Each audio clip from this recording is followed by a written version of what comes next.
Good afternoon, everyone. I hope you all are having a very good time. All are awake, all are active, and all are in the mood to study F3 financial accounting, right? Before going further, let me first introduce myself. I am Sia Anshu Bodhia, and I've been taking ACCA classes for almost 6+ years now. Have working experience of more than 12, 13 years. So that's a lot. Okay, anyways, going to the subject, and you all will feel free to ask me any queries any number of times. Let it be a very relaxed class, very comfortable class. Okay, not that strict teacher and the student relationship, nothing like that. You be free to ask me any queries any number of times. Okay, good afternoon, Anuj, Sapna. So I welcome you all to this class F3, and we will be going very comfortably with the syllabus, not at all in a hurry. So don't worry that, ma'am, how will we be able to complete the syllabus and everything will be, dealt in time. All now the question comes that, ma'am, what do you expect from us, right? So I have a lot of expectations from you. The first and the major expectation is be regular in the class. Okay. Second expectation, I love to give homework and I love to review the homework, like, what all you do, right? The only purpose is by the time we complete our syllabus, you complete your entire syllabus almost with. So then the moment we complete our syllabus, the next very day or within 2-3 days, now you are ready to give your final exam. So I need you all to work with me in the same way. Any queries, again, I'm repeating, any number of times, feel, just free to ask me, right? But when I ask you questions, now that time I want clarity from your end. I want appropriate answers and I want each one of you to participate and give me answers. Okay, you may be taking the class on the mobile, on the laptop, iPads, tabs, whatever, but I need you all to always carry your calculators and your rough notebooks with you so that you're able to answer the questions quickly with me. We will be discussing today also that what is the syllabus all about, and then we will be starting with the syllabus. Okay, guys, anywhere, anything, you know what to do. Pooch lo clearly, there is no problem at all. Okay, and I'll ensure that it's not the boring session, right? Jitna jal gaye ho, vitna jage rahoge, no more sleepiness in the class. Yes, and I want you all to be attentive, because I can ask anyone any kind of question. So that time I want that person to answer. Right? Itna to hum karenge. Chalo, now let's just have a look. What is the syllabus about? Okay, before going into it, how many of you love accountancy? Just put in the chat box. How many of you love accountancy? Or you can even wave like Manan has done. Okay. Good. Right. तो ये तो नहीं कि you must be thinking नहीं यार अभी accounts पढ़ रहे तो बोलना ही पड़ेगा that we love accountancy. Nothing like that. If you love accountancy, I will make sure you love it more. And if you don't love, I want to make you fall in love with accountancy. Okay? Yes. So just be attentive and just be with me when we are in the class. Okay? Don't keep your determination here and there. Just take it here. Enough of Gyan. Now let's go and understand the syllabus. So I'm sharing the screen. Okay. So let us just understand first that what is the syllabus about. Okay, today is the first class, so I think we should have an understanding na ki karne kya wale is pure syllabus mein, right? So let's have that understanding.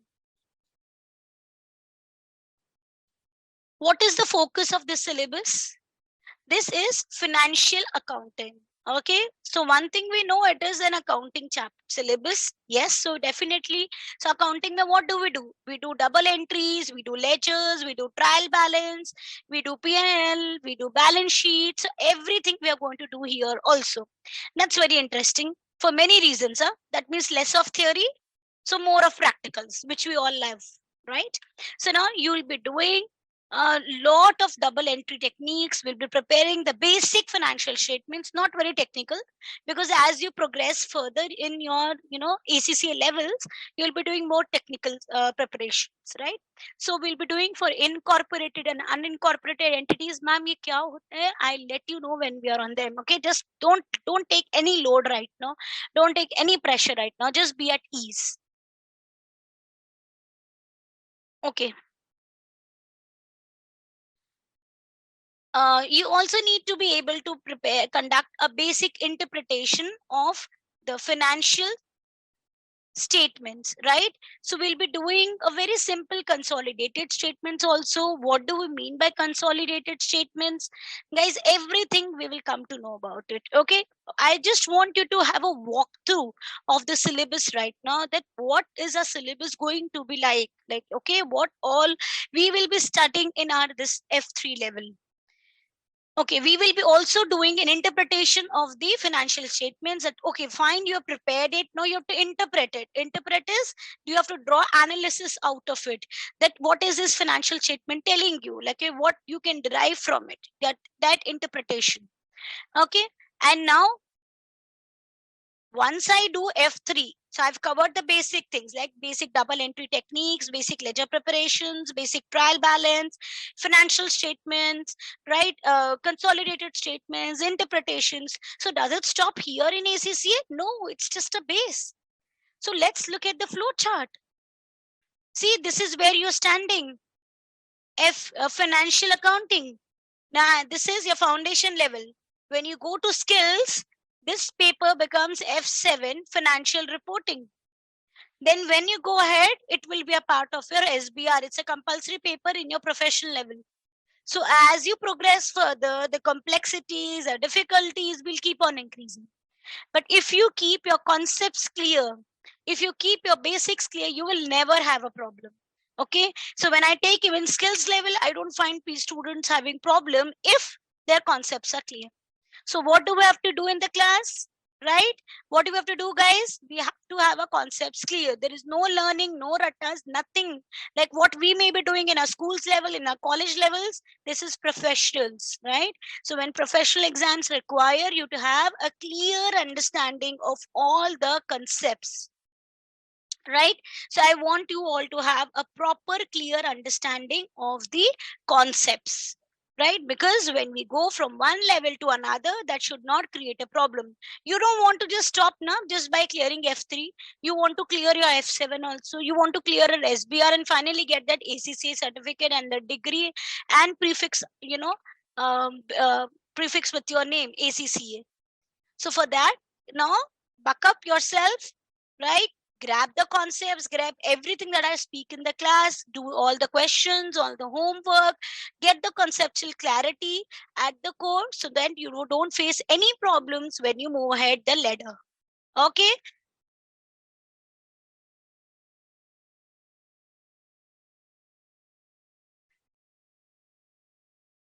Okay. Now, I'm just discussing a bit like what is a syllabus going to be like. So this is a syllabus, that your syllabus is going to be including all these. So we'll have a scope and purpose of financial statements, right? The users and stakeholders needs, the main elements of financial reports, the regulatory framework, duties and responsibilities. These are some of the check areas, like, this is the main topic, the context and the purpose of financial reporting.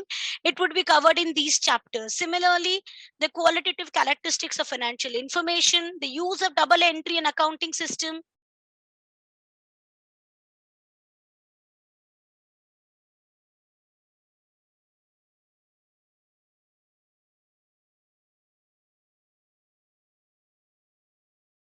Yeah, right? So all these would be, we would be doing broadly these topics, like the context and the purpose of financial reporting, qualitative characteristics of financial information, use of double entry system. So here we'll be doing a lot of journal entries, ledger preparations, right? Along with some some basic theories to understand the rules, what is the rule for passing the entries, right? So here we'll be recording the transactional events, that is passing the entries, recording them in ledgers. Then, in the next step, we would be preparing the trial balance, right? That is, from ledgers we move to trial balance, right? And then once you prepare trial balance, what we prepare next? P&L statements and the balance sheets, right? Once you prepared simple balance sheets and there are two entities which are going to be combined, then we prepare consolidated statements as well. And after that, the last step is interpreting the financial statements results. Okay, then whatever financial statements you have prepared, now you would be doing an interpretation of them. This is an overall broad bird's eye view of our syllabus. Okay.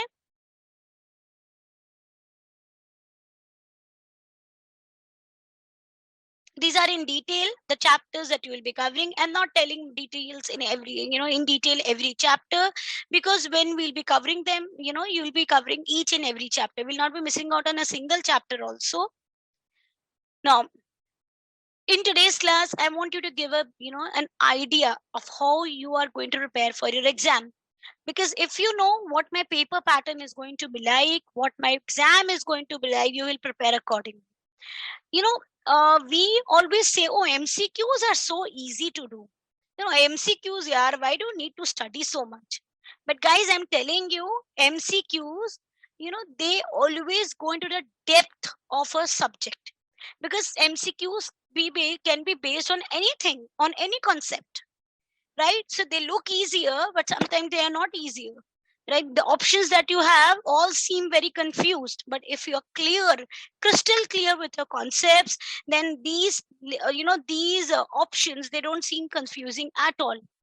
So MCQs, according to me, they require clarity of every concept, right?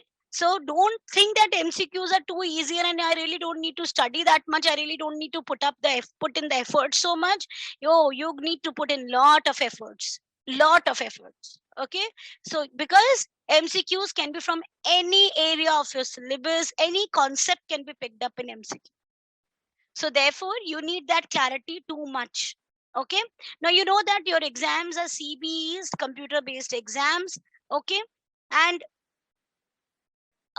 you know that the CB exams can be taken anytime.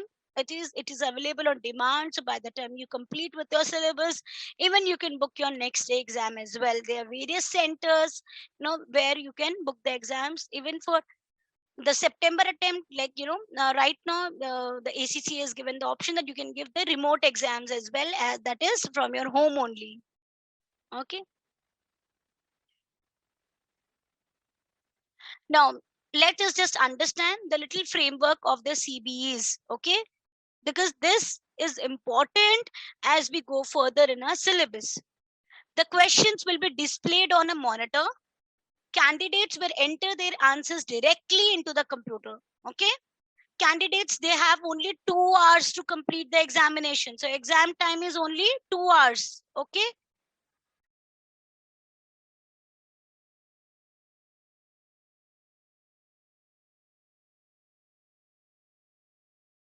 Yeah, sorry, it just got a little disconnected. Yeah. So now candidates sitting in the exam on demand, we know this paper is on demand. There is no quarterly exam schedule for this paper. The one moment you are ready, you can select the center, go and give your exam. Okay, and you will be provided your result then and there, only a provisional result. The moment your exam is done, you will know whether you have cleared the exam or failed the exam. Or I assume all my students 50%. Okay, your passing percentage is 50%, but for me, my students, your passing percentage is not 50%. For me, your passing percentage is 70%, right? 50% you can score easily, I know, and I trust my students very well. So for me, my benchmark is 70%. Okay, so I want each one of you to score more than 70%, that is 80 or 90%. Yes, these are the level expectations that I carry, and I'm very confident you all can do it. Okay, yes. So now next time onwards, the passing marks is 70%. Okay. Now, it will be uploaded. The results would be uploaded on the ACCA website, okay, within 72 hours. The CB license centers where you will be giving your exam, it will be uploading it within that time. Now, the candidates sitting the option exams, this I'm not discussing, because then when you'll go to your skills level, that time you will be having the option exams where you have 4 exams in the year. Okay, now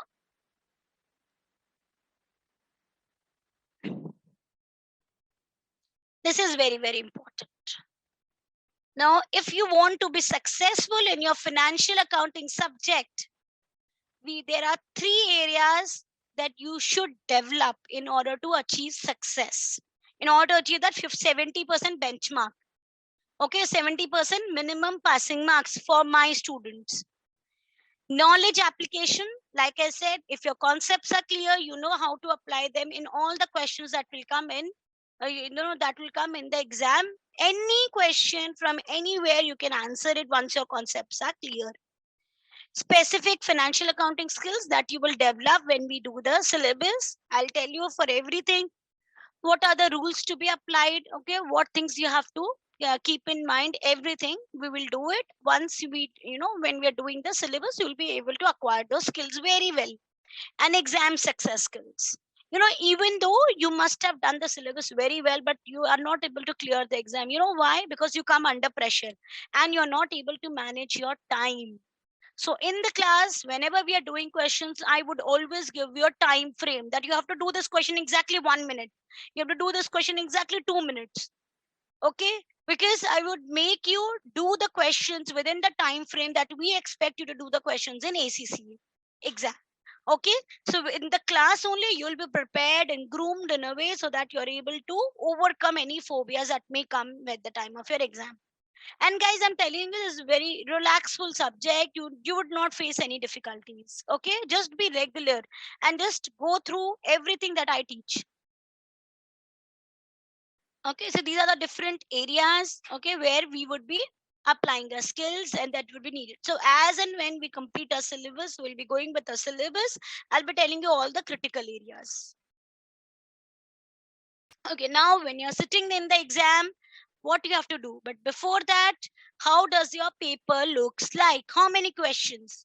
So your 2-hour paper is divided into 2 sections, section A and section B.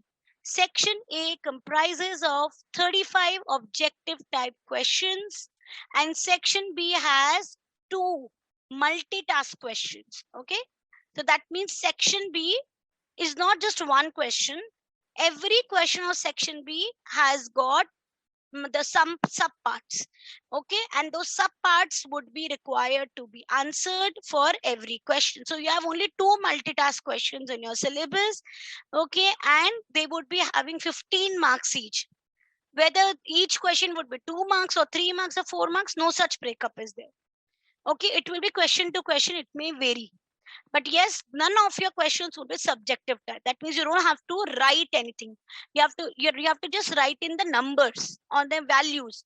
You will not be required to write the big answers. That will be there when you go to skills level. In your foundation level, you have to just select the options or choose or take, or you have to just type in the values. That's all. You don't have to write big things. Okay, so you have to be very prompt. You have to be, quick when you're answering, and you have to be accurate.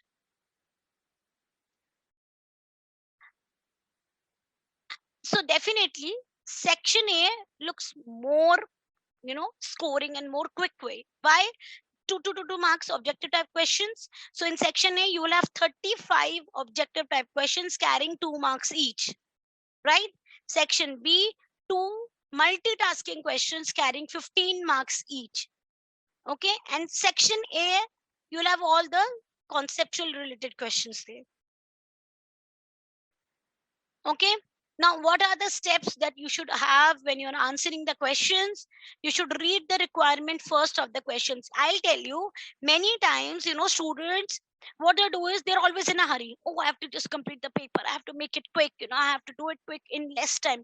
But then they forget to read the question properly. They just see the main points and they answer it because they assume what I'm thinking is what question is asking. Read the question, read the requirements of the question very, very properly. Only then you would know what my question is asking you. Because what you think your question is asking you may not be the thing that question is actually, asking you to do. So please read the questions with very, very carefully. Entire questions, just go through a quick reading, so that you can make out which questions you want to start your exam with. It's not necessary to start with question number 1 always.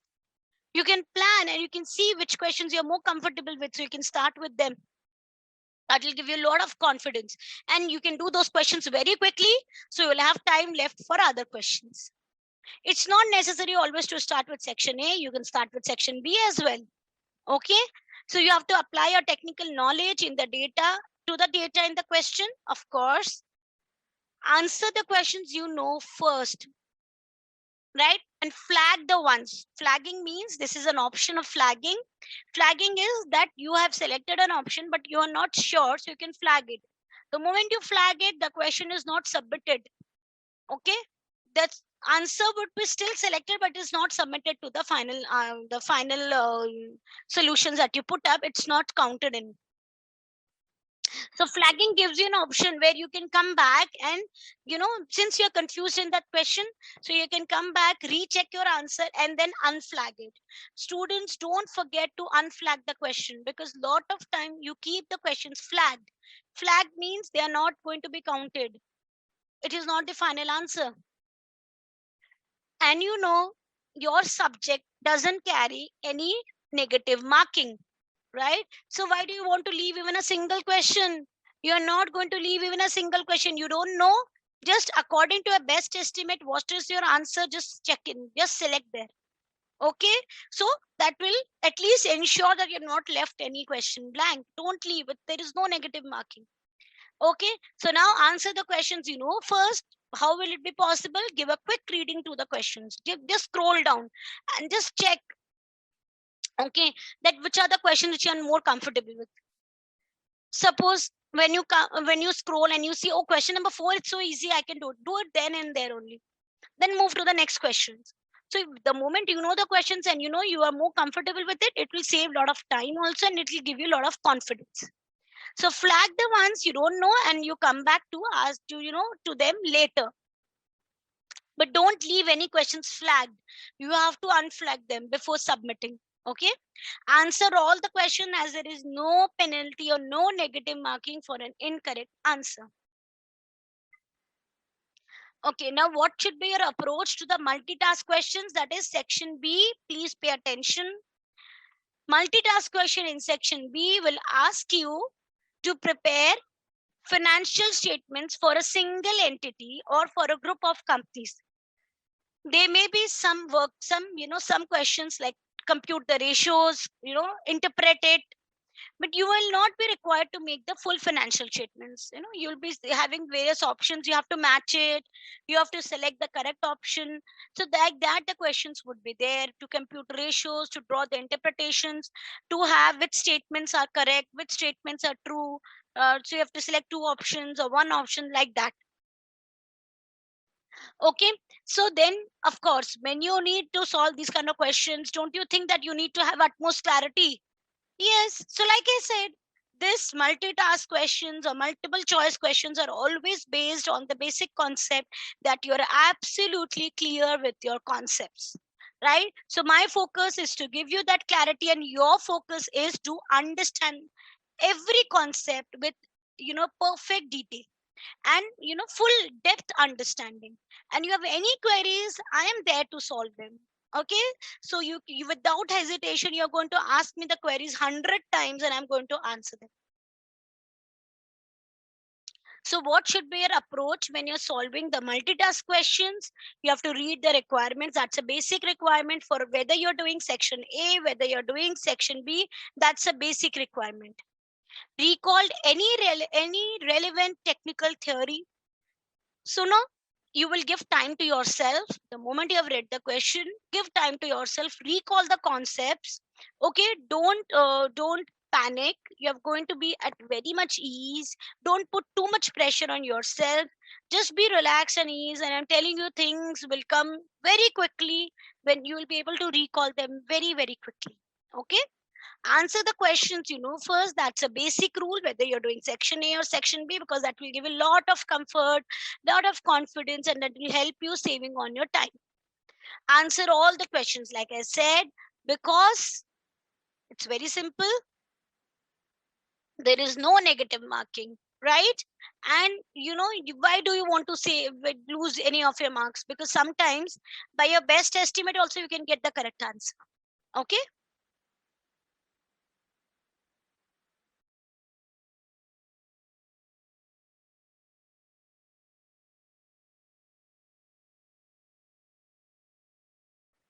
okay.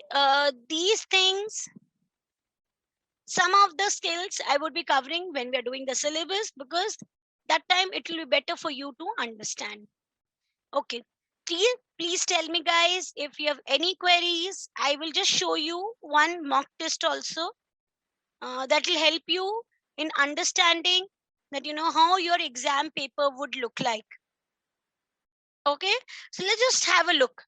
We're not going to do anything. We don't know anything because you have not started the syllabus also. But let's have a look. Let's draw that comfort level. Oh, these kind of questions will be there. Okay, so my approach should be this when I'm preparing for my F3. So that should come instantly in your mind. You should be able to frame that thing. Okay, so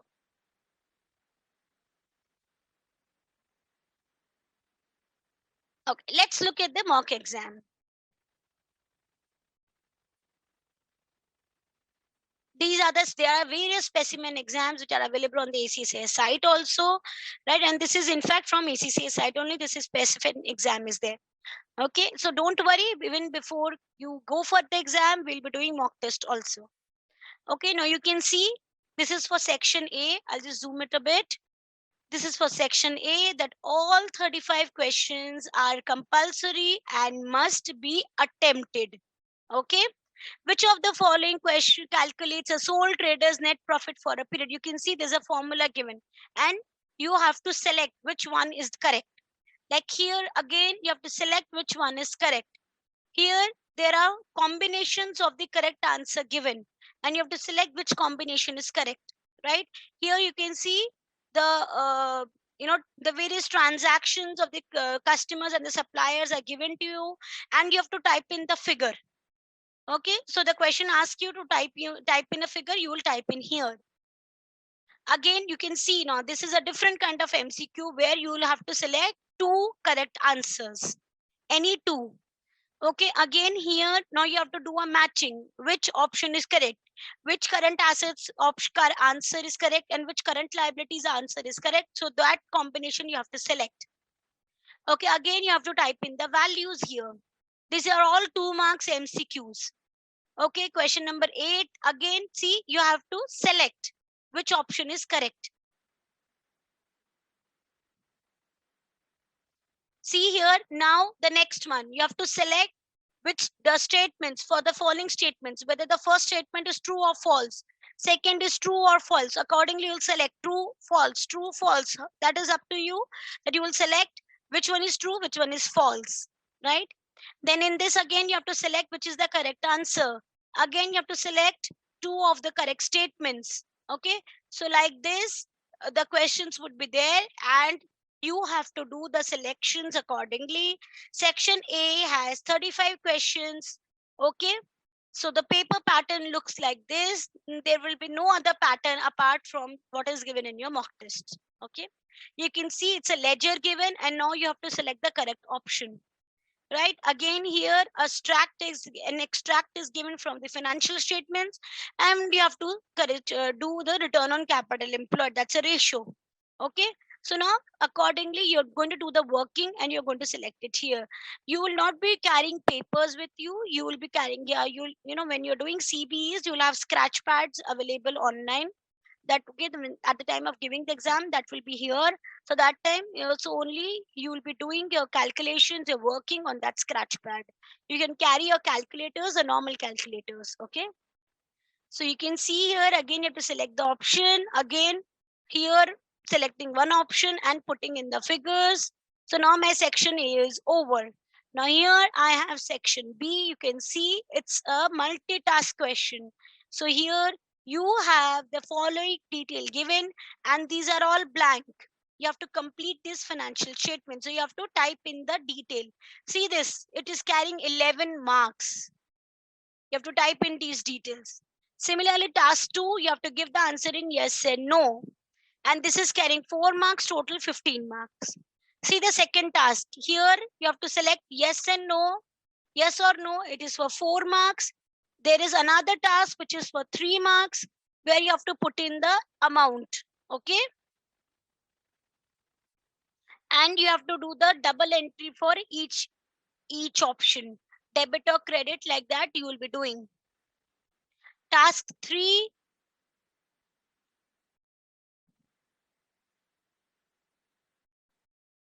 you have to type in the figures. Okay.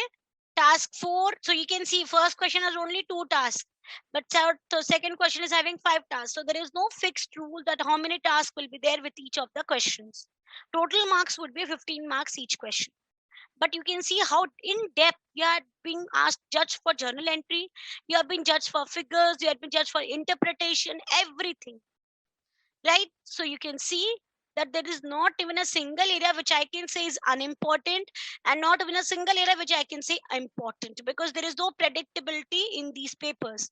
Okay, you have to give equal importance to all the topics of your syllabus, because what you think is important may not come at all in a exam this time, and what you think is unimportant may come in your exam, right? So in a way that you don't face such problems, okay, you should be adequately and well prepared. Okay, tell me guys, do you have any issues, anything that you did not understand, anything that you want clarity on? It was just a walkthrough, a bird's eye view of our syllabus, of our exam pattern, of the basically I just gave you this overview in order so that you are able to create a mindset in your a picture for you, that how your study approaches is going to be, how your focus should be there. Okay, and ultimately what kind of exam you are about to give. Okay, tell me, please drop in the chat box any kind of queries, anything that you did not understand, anything that went like this, instead of landing in here it just went above. So anything like that, please put in the chat box quickly. Okay. Okay, great. Great. Good. So that gives me an understanding that all of my students are fully awake and fully attentive in the class. Okay. So for these 2 hours, I want you to be fully attentive.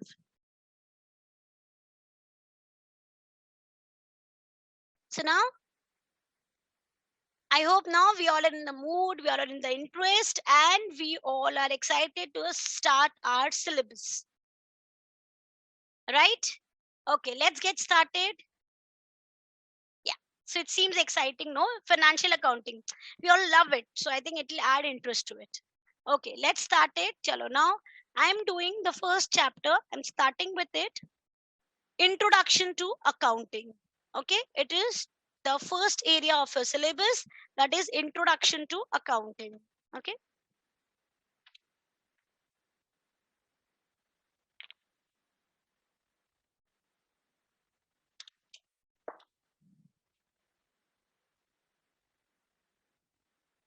Okay, Himanshu, you would be able, I think you must have seen the message in your class WhatsApp group that you buy your physical books, but that you'll get your ebooks link also.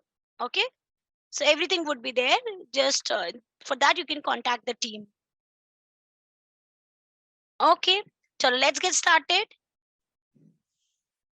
So I'm doing the first portion. You can see what all areas we are going to be covering. Okay, everything that looks so big and so complicated, but it's not that. Okay, so let's do it comfortably with ease. You'll stop me, I'll give you a chance to ask questions. Okay, but when I am telling you any concept, when I'm explaining you anything, try to keep your queries with you. I'll give you time to put in the chat box. Still, if you're not clear, you can put in the chat box multiple times. I'm okay. Okay, so let's go ahead and let's start with our syllabus. So we are going to do basically in this chapter, it's a small overview. We're not doing any calculations today. We're understanding with an overview what are financial statements. Okay, uh, basic and overview, basic definitions we're going to cover. What are different type of entities, who are the users of financial statements, what is the corporate governance. So a basic understanding of the concepts we are going to do here, okay, today. Okay. Uh-huh.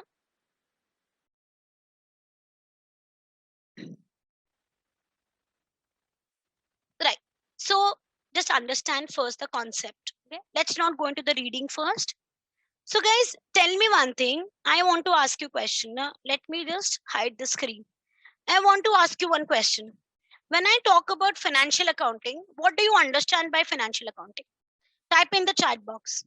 Anything that you know. And please, those who are having books, you're not going to look and type in. I don't want that book language. And I can easily make out who's writing the book language. Just type in the chat box. What do you understand by financial accounting? Okay. What according to you is financial accounting? Anything that you know, just type in the chat box. What according to you would be covered in financial accounting? Okay, what all is there? What all comprises of financial accounting? Can anyone just write in? Okay, good, Nishika. Okay, Pratik, it's the best answer. Yeah. Okay, good, Aditi. Manan, I'm really happy to have, you all as students, because you all are very, very perfect to the answers. Good. Okay, so let me just read out few of the answers. So yes, Nishka says, then ma'am, it's art of recording and analyzing the data, accounting related to finance. Some of the students, I'm just giving everybody's answer. So analyzing and summarizing and recording of the financial transactions of an entity. Manan says that it's about the statement about the company's performance and internal and external impact on company's ratios. Too technical. Himanshu says it's analyzing and recording the financial transactions, recording, analyzing, summarizing the financial transactions, interpretation of data to ensure that the goodwill of the company is there by preparing the balance sheet. Okay, how would we know the goodwill of the company is there by preparing the balance sheet? Interpretation of company's data to get overview of business transactions during the year. Okay, then if I put it very, very simple way, if you have to prepare financial accounts for yourself, why would you prepare it? If I have to prepare financial accounts for myself, only for why would I do it? In order to know what is my financial position, right? In order to know whether I'm having a profit or loss. I keep telling everyone, oh, I am having, a net worth of 1 CR. I am having a net worth of 1 million. I am having a net worth of 10 million. But how would I know whether I'm having the net worth of 1 million, 10 million, 100 millions? Or is it 0.1 million? How will I come to know about it? Only if when I'm preparing a statement that gives me an insight about it. So financial accounting is nothing, but it is just you are preparing a report, you are preparing a statement which gives you your financial position, which gives the company about the financial performance of the company. And why we're doing it? Because the owners of the company, or there are some other people who are interested into my company, they would like to know about this data, right? Why does a Tata Motors, Tata Group data is very important for us? They may not be that much important, that much important to be published, by the Tata Group, because they all know their internal data. They all know what profit they're making and all by the data which is there, by which they can make on.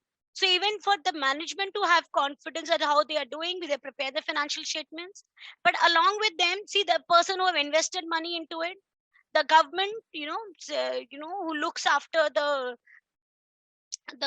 rules and laws of the company, the rules and laws of these entities. and to the employees, to the various customers, to everyone. Now this results become important. Don't you keep hearing someone, they say, oh, this time the company has performed so well that the company distributed a percentage or some bonus to the employees. Recently, if you have heard, PwC distributed a one time bonus to the employees, because even in COVID times they performed so well. How did they know that they're performing so well? Because they prepared the financial statements.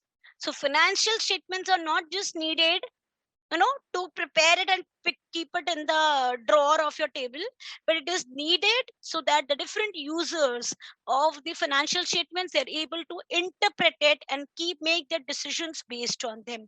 And management and the employees, everyone, they know that how their company is performing. So employees, they know, moment they know, oh, the company is performing so good, they know, oh, this time we are going to get very good increment, very good bonus, because my company has done good performance. Right? Are you clear, guys? So this is the base of financial accounting. Okay, does it give you clarity? What is financial accounting?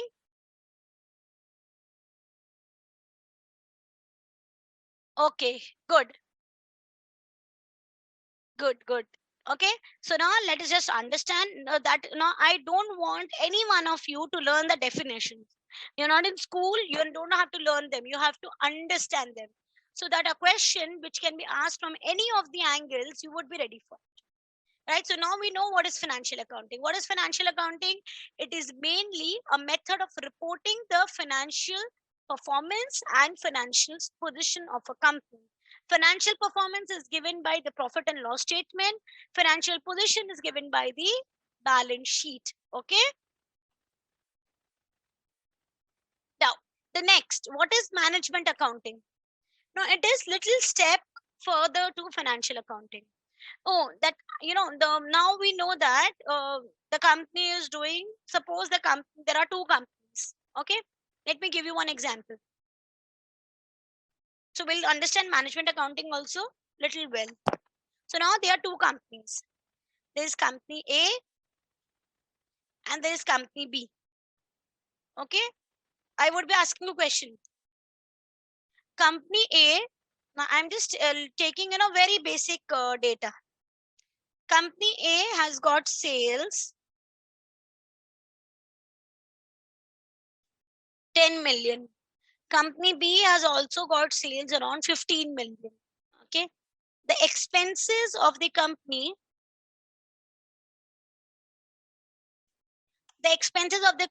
A, they are around 8 million.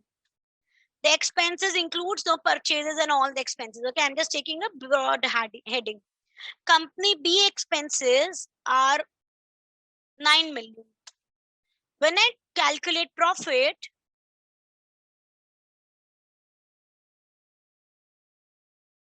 it's 2 million for company A and it's 6 million for company B. Now, if I calculate a ratio, that what is the profit percentage on sales, you will say, ma'am, it's 20%. Profit is 20% of sales. And how much is the profit of company B? It's 40% of sales. You can see that averagely, I'll keep it at 12. Okay. Now you can see that averagely both of the companies are having the same kind of turnover. And here I'll keep expenses as 7.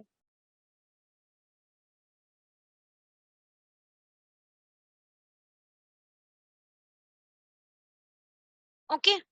Now my question to you is, if you are the management of of both the companies, company A and company B, which company's performance you want to see, every area in detail?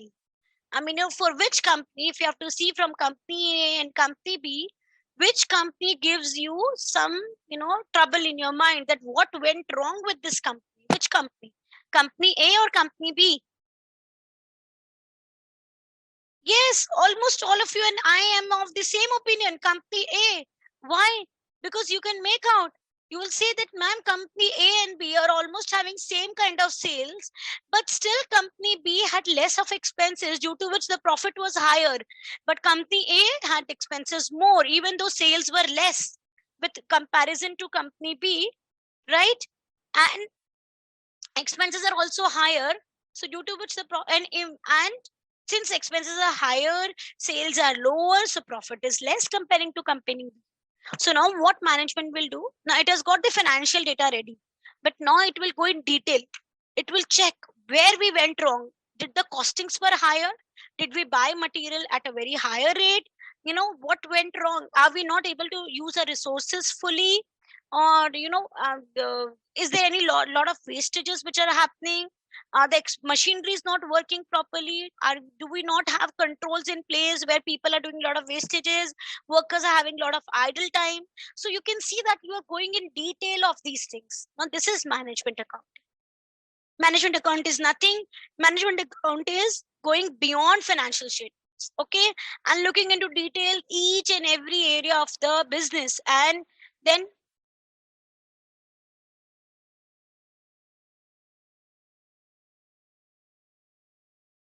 okay, and each and every area of the business, and then making out which areas require more attention. That's your F2 subject, management accounting. We do in detail over there.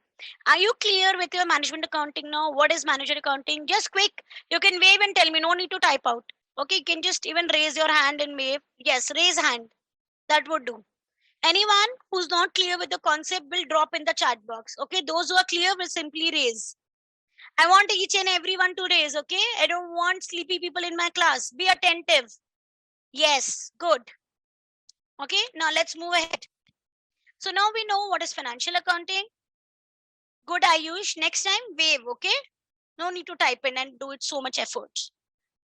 Okay, so now we know what is financial accounting. Now we know what is management accounting. Okay, and again, I'm repeating, nobody's going to learn anything. Grab in the concepts. Okay, when you have the concepts clear, your base clear, you don't need to learn anything. Each and any kind of question can come from anywhere, and you are able to do it. Okay, just for your understanding. So management, or we also call it cost accounting. Now you know why, because we go in detail of mostly the expenses.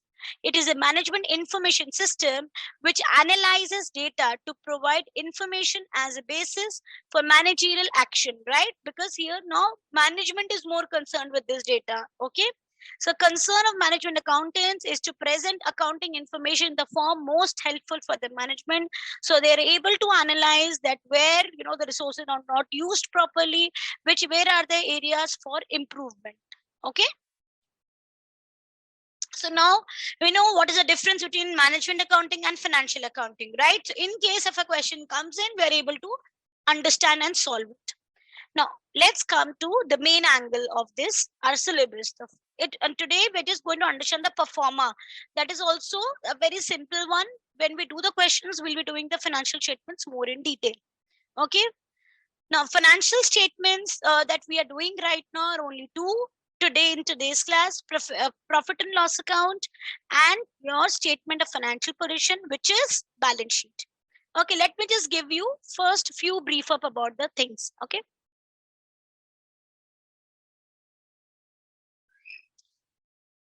So financial statements comprise of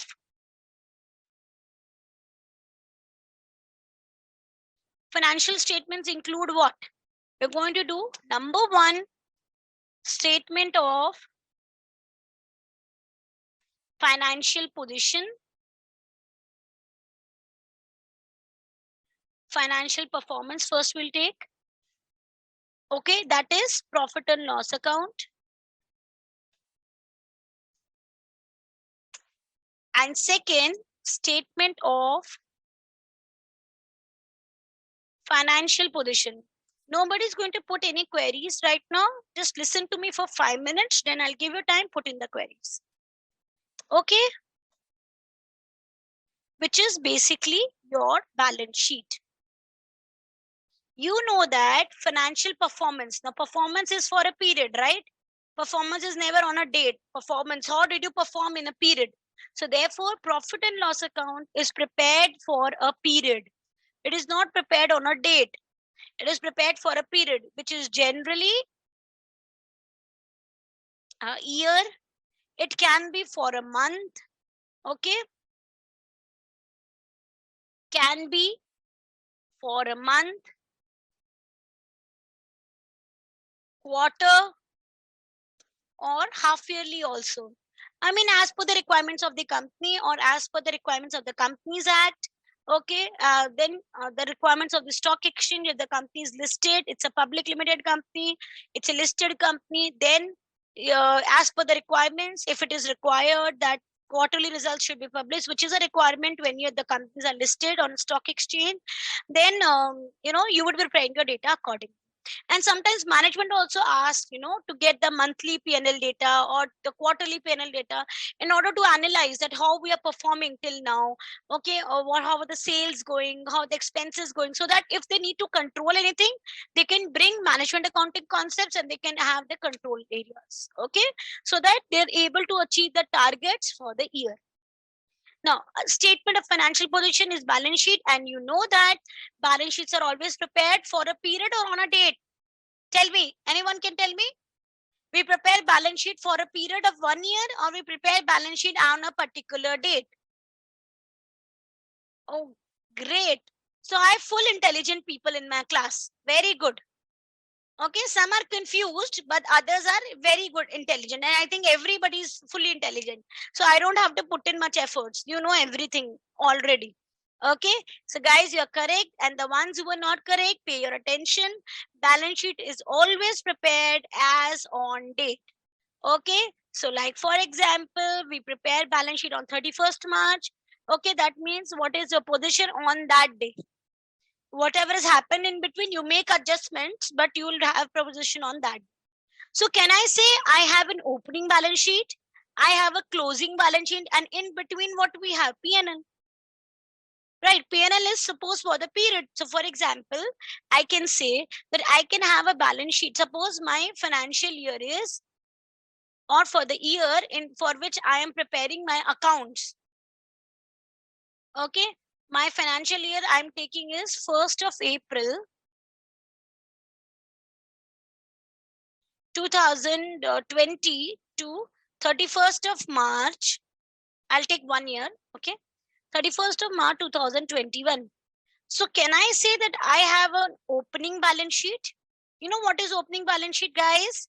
Opening balance sheet is simply, very simple in a layman term, it is the closing balance sheet of the last year. Okay. Yes, very good, Neha. Okay, so opening balance sheet is simply, opening balance sheet is the closing balance sheet of the last year.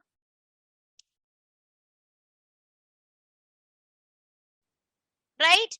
And if I say closing balance sheet, then I mean by closing balance sheet of current year.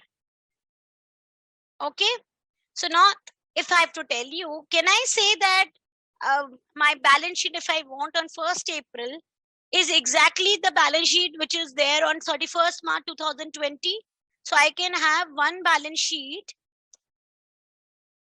on 31st March 2020, which is my opening balance sheet. Yes, I can have another balance sheet on 31st March 2021 as on date, the closing of the year. In between, I can have P&L account for the period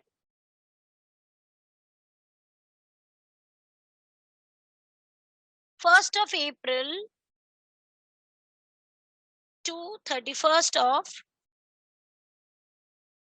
March. Are we clear?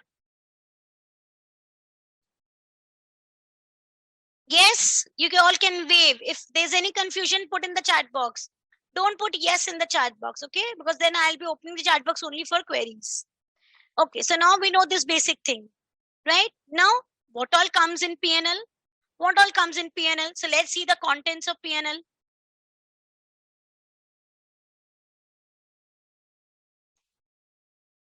Can you all put in some of the contents? What do we find in P&L? Some of the items. Put quickly. Let's see who all gives me different answer. Okay, very good. Very good. Eklavya has given the most important final result of P&L. Good.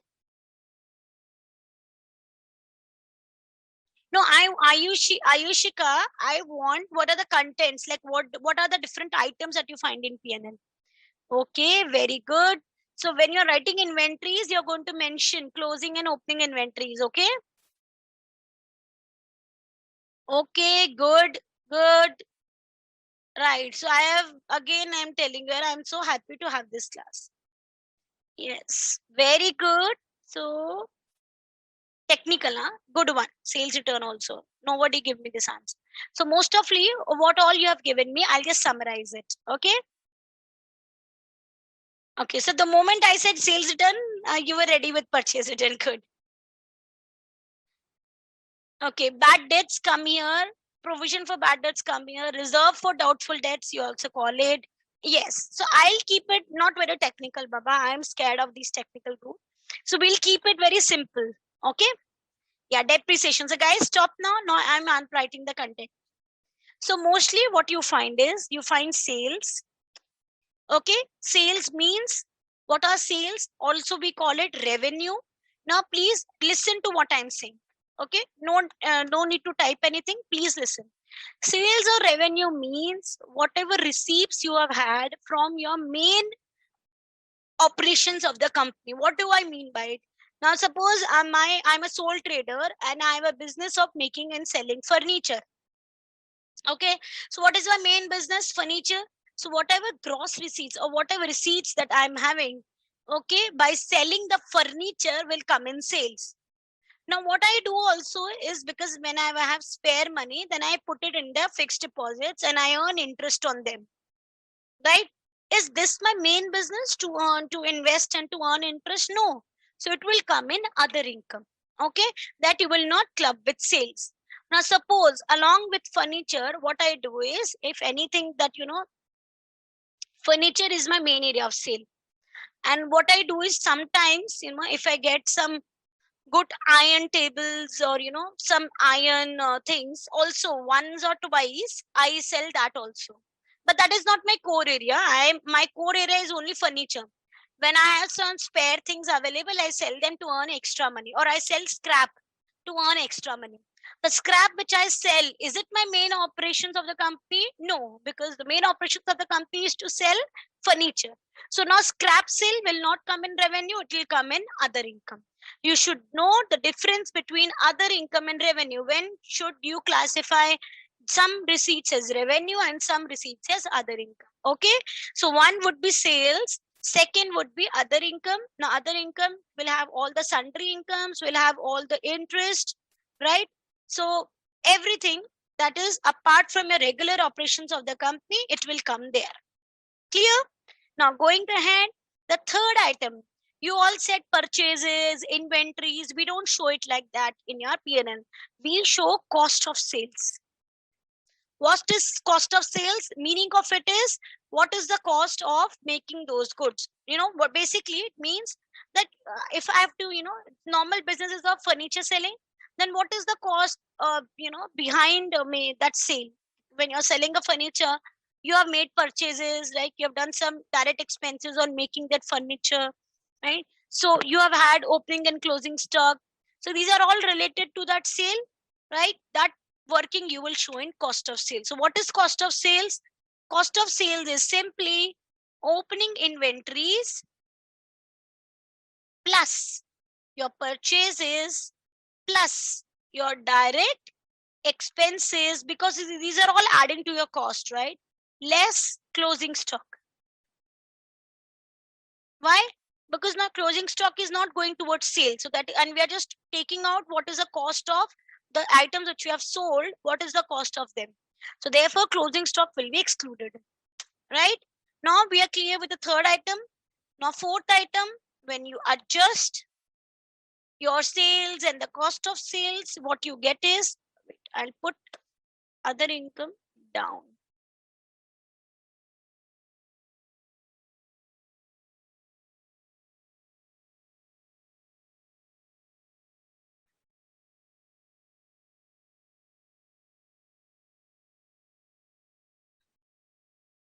I'll tell you why I did it, because I want to bring the gross profit first.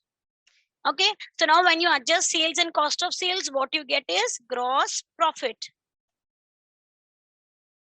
Okay, then we now income portion. Okay, I'll complete that later. Wait.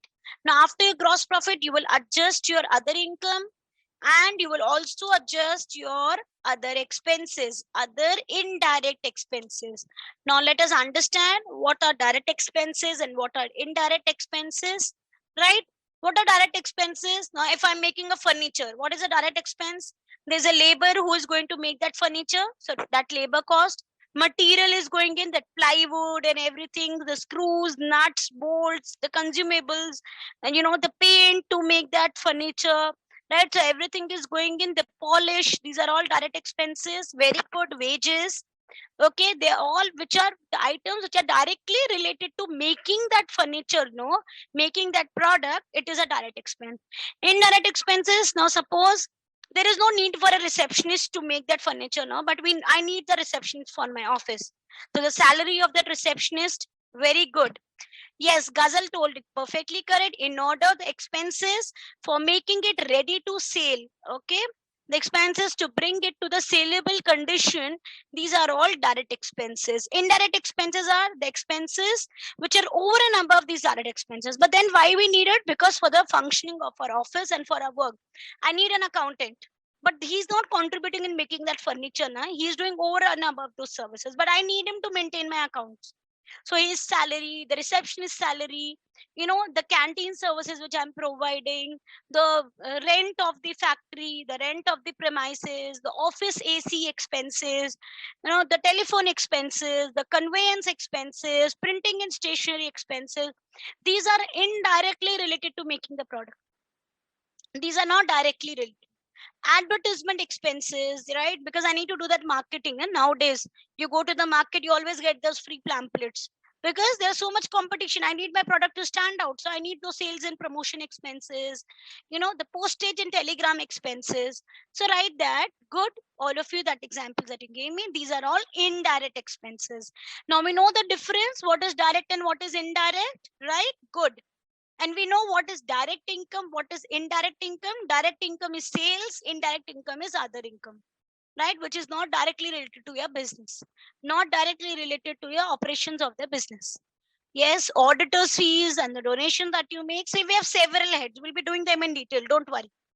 Once you adjust them, then we get our net profit, or we also call it profit from operations. Okay, right? Now, these are all also very important expenses. So once you adjust it, this is basic statement. Your P&L statement looks like this. Basic, very basic I've discussed. Okay, right? We are clear. Now we know what is the revenue, what is income, right? And what is expenses. So can I say that if I earn income, when the income is earned, your assets will increase, right? Because you're able to invest more in them.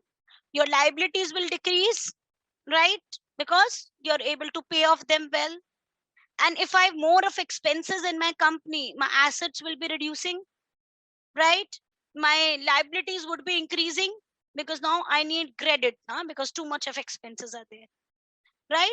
So they all affect your liquidity also of the company, the ability to pay, right? Till now, are we clear till P&L? Let me go through the contents. I'll discuss the performer, everything now, whatever I've discussed. If you have any queries, you'll stop me there, and then I'll do balance sheet. Okay, so what is a statement of P&L? It is a statement, it is a record of income generated and expenditure incurred over a given period, right? So we know that whether the business has had more revenue or more expenses, so accordingly we have a profit or a loss. Revenue, it is the income generated by, very, very important, by the operations of the business for a period. Expenses are the cost of running the business for the same period. Okay, now we know that income is basically, it increases in assets and decreases in liability, right? That result in increases in equity other than those relating to the contributions from holders of equity claims. I'll tell you what is equity when we come there. Okay. Now let's see the statement of financial state, the P&L statement. How does it look like for a sole trader? Sales, We have cost of sales, opening plus purchases plus direct expenses. What is a carriage inward? Carriage inward is, you got you're bringing in material, like when you purchased any material from a supplier. Now you cannot bring it on your hands now. You need a transporter who is going to give it to you. So that is called as carriage inwards. Why inwards? Because material is coming in. So that's a direct expense, because that will be added now of making the product. If the material is not going to come in, how will you make the product? So that is a indirect expense. But now similarly, my question to all of you, think and answer. Now I am selling a product to the customer, but when I'm selling the product, again the customer says, Baba, I cannot take it, I cannot take it on my hands and on my head and keep it. No, you need to send it by transport. So now that is carriage outwards, because my material is going out. You have to tell me whether it's a direct expense or an indirect expense. Ayushika could make out what my question was. She immediately typed it out. Great. Okay. Aditi, can you think again? No, we cannot call it sales return. Nishika, see, the customer is not returning anything to me. Sales return means what? I have sold goods to you, Nishika, and now you're sending it back to me. How we do with Amazon?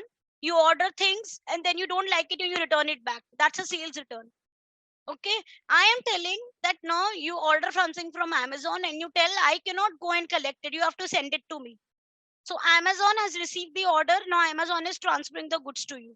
Okay, or the seller is transferring the goods to you. So that's a carriage. Carriage is the freight or a transportation fees that is incurred. So that's the outward thing, because your material is going out. Your final product is going out. The furniture is going out. Right? Now that transportation expense is what you have incurred. The carriage expense is what you have incurred on that outwards things. Okay, that's a carriage outward. You have to tell me, where will you classify this carriage outward? Would you classify it in your in your direct expense, or would you classify it in your indirect expense? Tell me quickly, guys. Where would you classify it? Okay, so Aditi, I wanted to think again. Yes, Aditi, ask me, Aditi.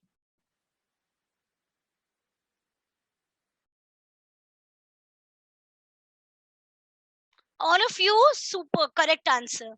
The correct answer is carriage outward is indirect expense. Logically go. Yes. Aditi, I'm explaining. So probably it will help you with your query. When you pay carriage inwards, your goods are coming in and they are going towards manufacturing. So this cost is also going towards manufacturing. Therefore, it is directly related to making the product, because if you don't incur the transportation cost, your goods will not come in. So you will not be able to make the product. But when you're paying transportation cost for delivering to the customer, is it affecting any of your manufacturing process? Will it make a difference if the goods are not transported to the customer? Will it make the entire manufacturing process, will it be different? No. So why would you classify it as a direct expense? You would classify it as an indirect expense. Yes. Go logically. Yes or no? Clear? Is everyone clear, guys? Good. So now we have cost of sales, opening inventories, plus purchases, plus all direct expenses, less closing stock, right? When you reduce cost of sales from sales, you get gross profit. Now, listen to me for 5 minutes and then raise your queries. Okay. So now when you see this portion, sales to gross profit, can I say that it is relating to the main business of my company, the main operations of the company? Yes, it is relating to the main manufacturing activity or the main trading activity of my company. So this is called as a trading account. Why? Because here you're dealing with the main operations of the company, the main, the main products of the company, as in main transactions of the company. For the companies, the main transaction is sale and purchase. We know it, right? So sale and purchase is all taking care in gross profit. So gross profit is basically the profit from your operations, right? It's a trading account, we also call it. The downside below gross profit, we call it P&L account. If the question asks you, we can say that it's a trading and P&L account. Or one statement, if I have to say, we call it statement of P&L. Okay. Now you can see after gross profit, I'm adding my other income, discounts receivable. It's not my main operation to receive discounts. So discount receivable is other income. This is sundry income is other income. You will less all the indirect expenses like rent, like carriage outwards, like telephone, like electricity, like wages and salaries, depreciation. And if wages and salaries are separate, we know that wages are for workers, right? Workers of the factory, we give them wages, and salaries are for the office staff. So salaries will come in P&L, wages would go to trading and P&L account, because labor, they do direct activity, so their wages go to direct expenses. Depreciation, bad and doubtful debts, motor expenses, insurance. We'll be doing these heads all in detail when we go in detail of our syllabus. Okay, so you get reduce your expenses and you get profit for the year, or we call profit from for the year, or we call it net profits. Okay. Do not include nil value captions. So any expense with a nil value, you're not going to include it in here. Okay, now let us just understand about your financial position of the company. We know it's on a date, on a particular date, so we will understand the different assets and liabilities of the company.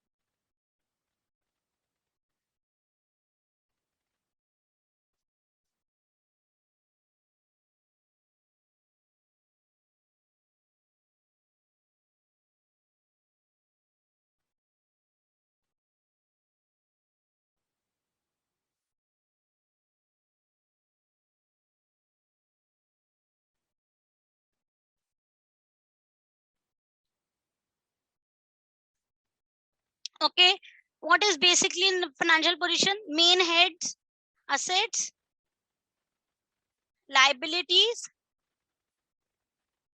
and equity, or we call it shareholders equity if it is a company,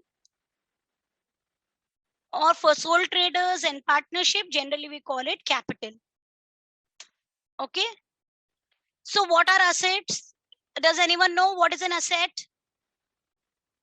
No need to give me the book language, huh? Just what you know, you tell me. What is asset?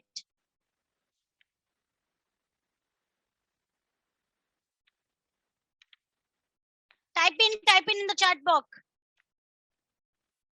Just assets.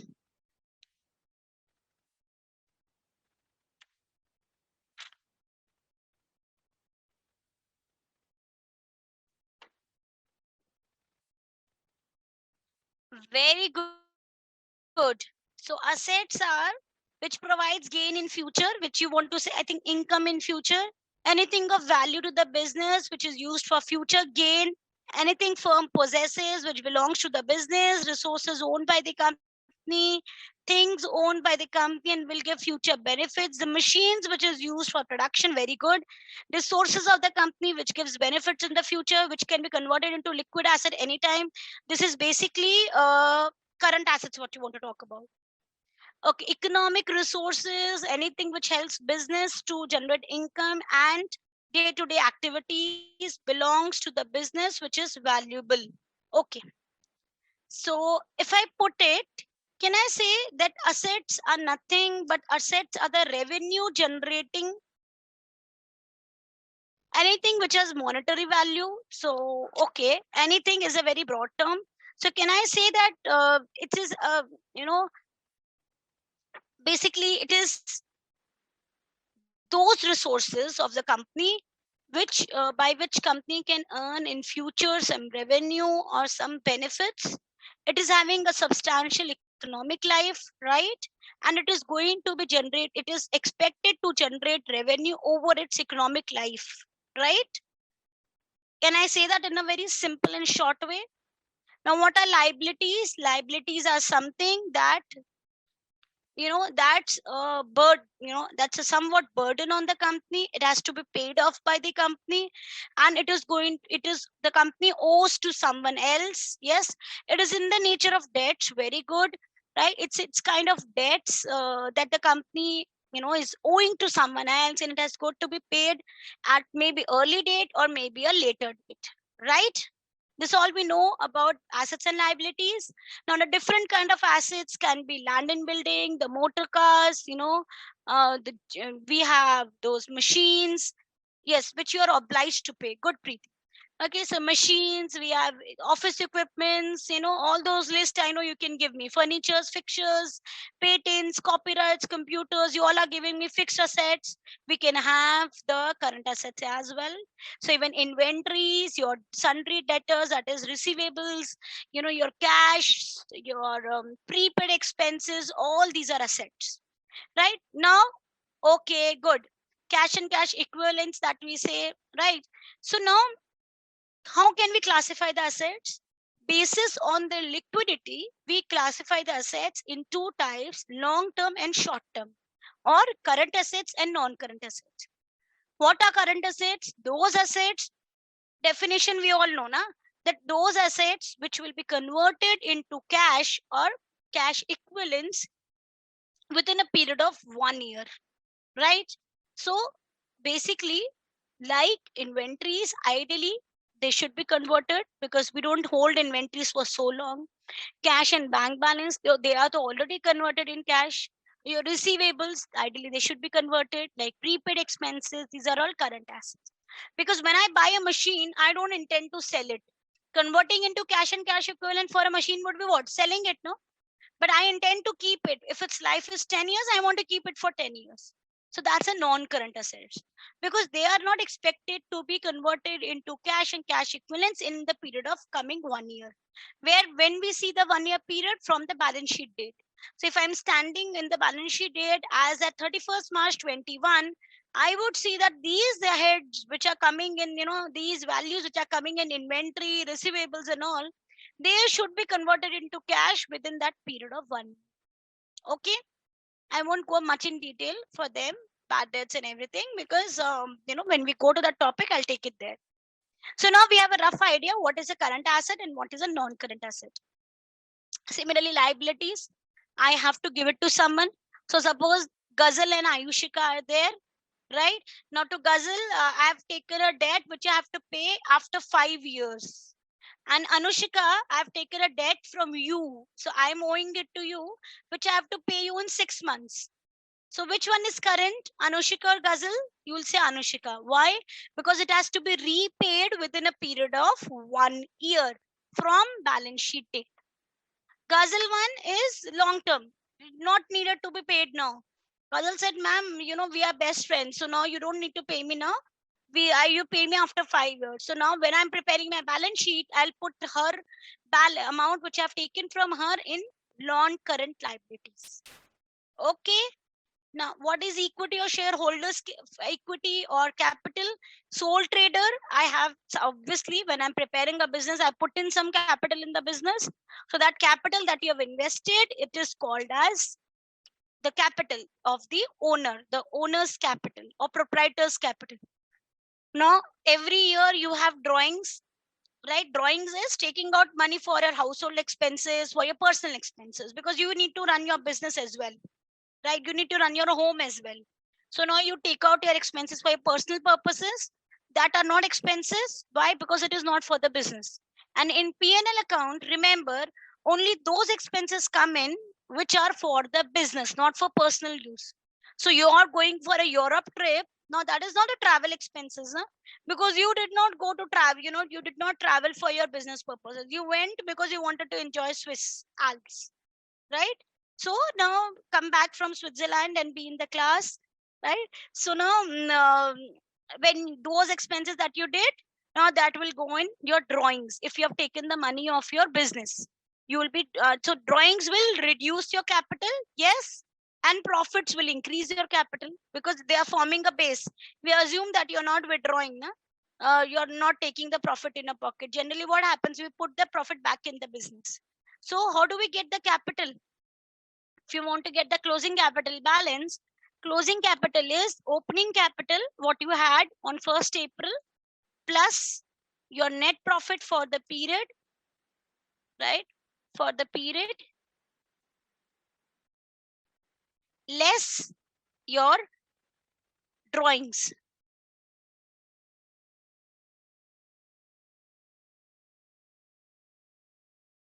that you made. Okay, it will give you closing capital.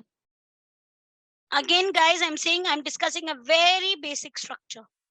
Okay, now suppose if it is a limited liability company means it's a company, it's not a sole proprietorship, or it's not a sole trader or a partnership where we maintain capital accounts. If it is a company, we say that we have a shareholders capital, because you know that in a company we have directors and we have shareholders. They both are separate, right? So the shareholders, what they every company raises IPO, and then they have the shareholders they invest in. So that's a limited listed company. Now we have two kinds of companies: private limited companies, limited companies. When go in detail, when we're doing that. So now when it's a private limited company or a public limited company, now the shareholders are invested funds in it. So they are not the same as directors, though directors also carry the shares, but not all directors are the shareholders. There can be other people also who are shareholders, right? So now the shareholders funds, we call it shareholders equity. Okay, that treatment we'll be discussing later. Okay, so we are clear. So now we know what is asset, what is liability, and what is equity or shareholders capital. Yes or no? Tell me. Wave if you're clear. If you have doubts, tell me. I'm going to take a recap in your notes. Okay, now we are going to go through the notes. Absolutely clear? Very good. Keep that crystal clear. Okay, I don't want any one of you to carry even a single doubt back with you. Okay, good. Go ahead. Let's go ahead. So now let's have a quick walkthrough. Assets. What is an asset? An asset is something valuable. Okay, so some of you who wrote in the chat box picked up from here, no? Please don't pick up anything from here, okay? You have to apply your own mind now. An asset is something valuable which a business owns or can use. Okay, so an asset is a present economic resource. It's an economic resource. Why? Because you can convert it in terms of money, which is controlled by the equity, controlled by the entity. It is owned by the entity. As a result of past events, you bought the asset, So an economic resource is a right that has the potential. Just a second. Yeah, so economic resource is a right that has the potential to produce economic benefits. Like I said, like all of you said, it is capable of earning the future benefits. What is that future benefit? Generally, increasing the sales. That is generating income, right? Okay, let's have just some examples. Some assets are held and used in operations for a very long period of time. An office building, suppose, is occupied by the staff for years. Similarly, a machine can have a life of many years. Other assets are held for a very short time, like the owner of a news agent shop, for example, has to sell their daily newspapers on the same day as they get them. The more quickly a business can sell a good it has in store, the more profit it is more likely to make. Okay. So these are all current assets like inventories. Liabilities are basically debts for the business. So liability, it is a present obligation. That was a present resource. It is an obligation. It has, it is a pressure on the company, right? You have to pay. You have to pay. So it's a debt. To transfer economic resources. Now we are not having that resource. You have to transfer resource as a result of past events. Okay, because you have maybe like to a supplier, you have taken goods in the past. You have bought the goods, so now you have to pay him back. It is an obligation, is a duty of responsibility that the entity has no practical ability to avoid. I mean, unless you have purchase returns, you have discounts, you cannot avoid it. You have to pay it back. Okay. So, for example, suppliers for goods bought on credit, amount owed to a bank overdraft, amount owed to tax authorities, they all are your liabilities. Okay, bank loan and all. So I'll be asking you now quickly. Give me the answers for the activity 2 and 3. Which option is correct? 1, 2, 3, 4. Write in your chat box option number 1, 2, 3, 4. Which one is correct? Select that only.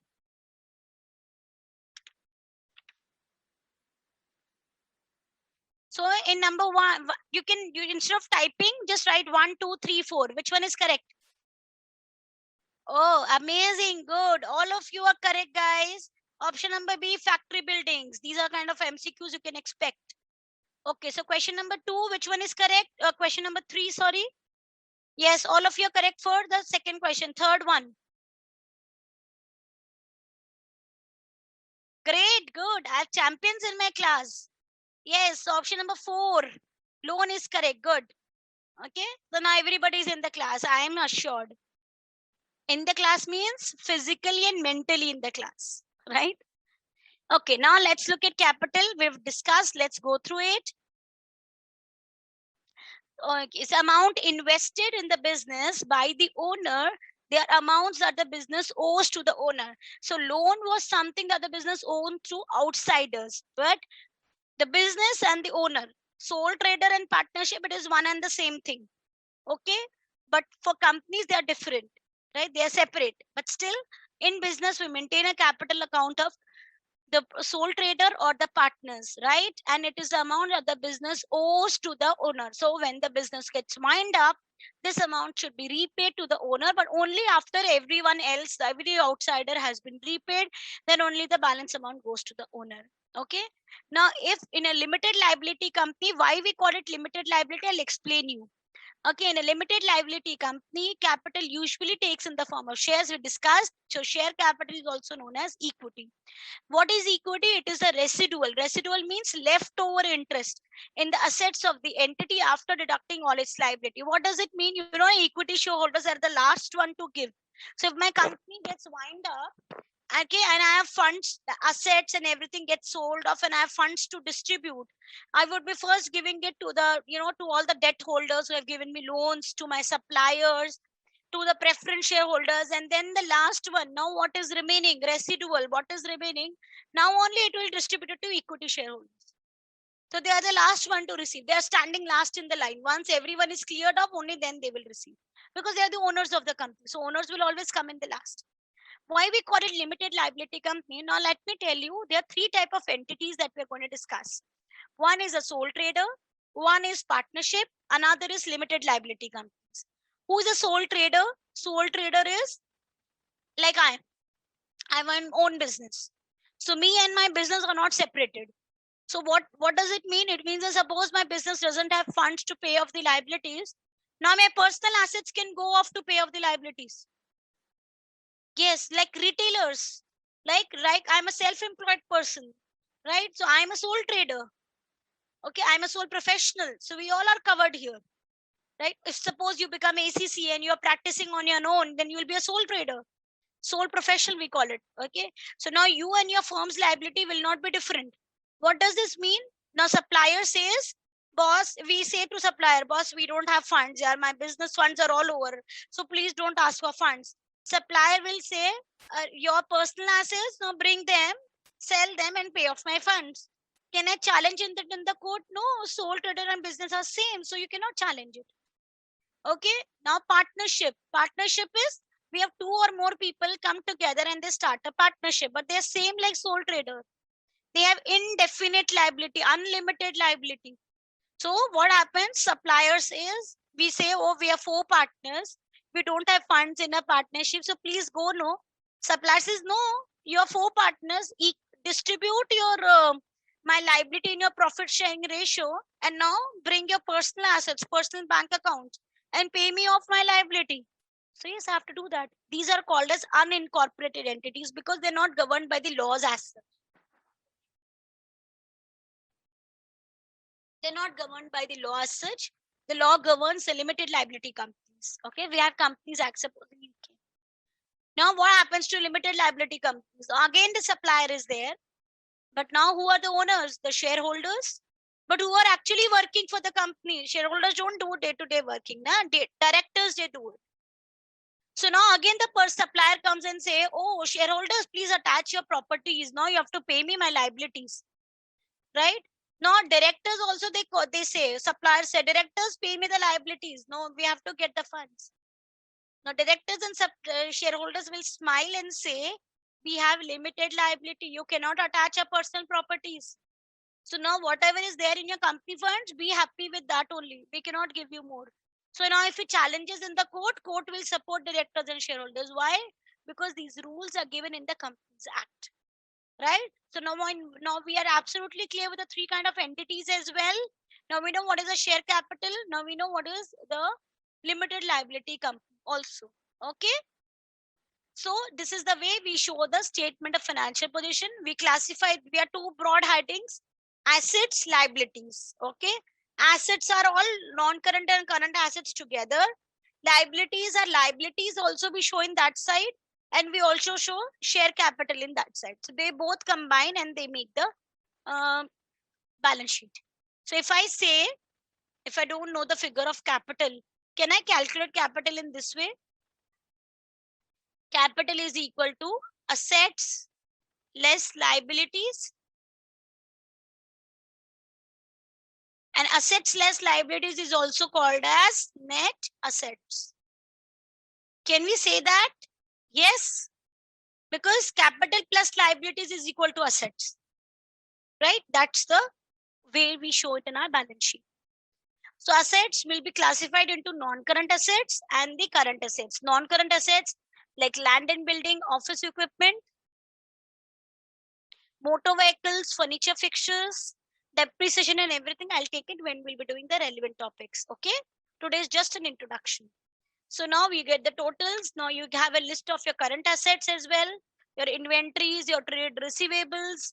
With that, we reduce the bad debts, right? Any prepayments, that is the any advance payments that you have made, cash in hand, cash at bank. So now these are current assets. When you add these two, you get your total assets. Capital and liabilities, you can see the heading is capital and liabilities. It is not liabilities. So first we show always capital, that is capital. With capital, we know opening capital. With that, we add the profit for the year and we reduce our drawings, right? And we get our total capital, closing capital. Now we have non-current liabilities. So in that, we have bank loans. We have put it here. Current liabilities like bank overdraft. Bank overdraft is when your bank balance is in negative, that balance. Okay. So basically, you have got the rights from the bank to use the the limits more, basically, because you need to more funds for running of your business. So it's like a short-term loan that you have taken from the bank. Okay. Trade payables, these are simply the creditors. Okay.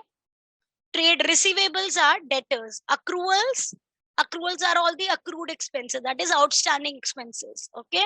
Which you have not paid till now, which you will be paying in the within 1 year period. Why they're outstanding? Maybe you have not received the bills. Okay. Or maybe the due date has not come in to pay, right? For that various reasons. Okay. We know that balance sheet is always as at a date. We don't know that now. We know what is a non-current asset. We know what is a current asset. And we know what is a capital, right? Always remember, do not include item heading if there is no value in it. So if you do not have current liabilities, don't include only in any current liabilities. You will not show it as zero. And you will not show bank overdraft zero.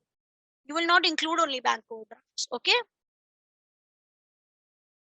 Now we know what is the relationship between financial position and statement. This we discussed. You prepare balance sheet opening date and closing date, and in between you have profit and loss. Okay, now guys, there is next question which I want to ask. Can you give me, don't look in your books, don't look in your gift. I want each one of you to have concentration only on my screen. Okay. Please tell me, can you list out some of the users of the financial statements? According to you, which are the users of the financial statements? Can you list out some of them?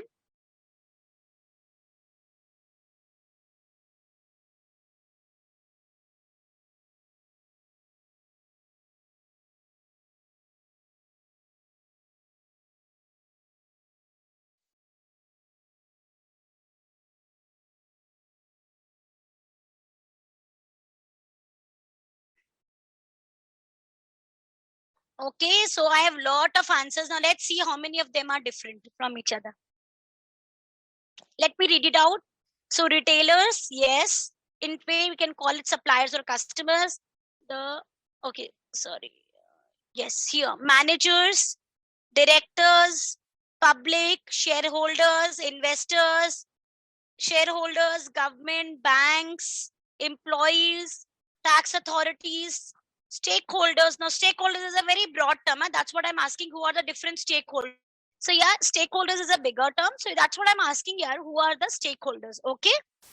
Banks, Public, yes, it's the same. Suppliers, good. Board of directors, employees, management, financial institutions, very good, like banks and all other financial institutions. Lenders, okay. And Weber has written it in all, summary. Owners, management, employees. Okay, good. So yes, you all are correct. When I see the users, they're investors, employees, lenders. Like lenders means the ones from whom you have taken debts. They can be your relatives, they can be any outsiders also. They can be any banks also. Okay, suppliers, customers, like the debtors, and government and their agencies. Okay, public. So generally, what information they would be interested in? They would be interested in, like for example, if I talk about investors, they would be interested in the profitability of the company. They would be interested in what are the future prospects of the company. They would be interested in what are the risk and returns on their investments. What are the chances of any increase, any capital appreciation on their investment? Like suppose if I have a shares of the company, if I know that the company is about to issue bonus shares, I will be more interested, because I want to get bonus shares then. Okay, then ability to pay the dividends. Like if you have shares, if you have investments, everybody wants good return on their investments. Employees, what they would be interested in? They would be interested in their profitability, the long term growth, good increments, good bonuses, stability, that the company is at least going to continue in the long run, is not going to wind up. Okay, the about policies about new hiring, any new retirement benefits, so they would be interested in. Then lenders would be interested, the returns, how quickly they're going to be paid off, the returns of the company, whether they are stuck or not, is the company paying off well, the liquidity of the company, right, and the security of the debt. Similarly, the suppliers would be interested in what? Can anyone put in? Please write me some points that what suppliers would be interested in. Any points?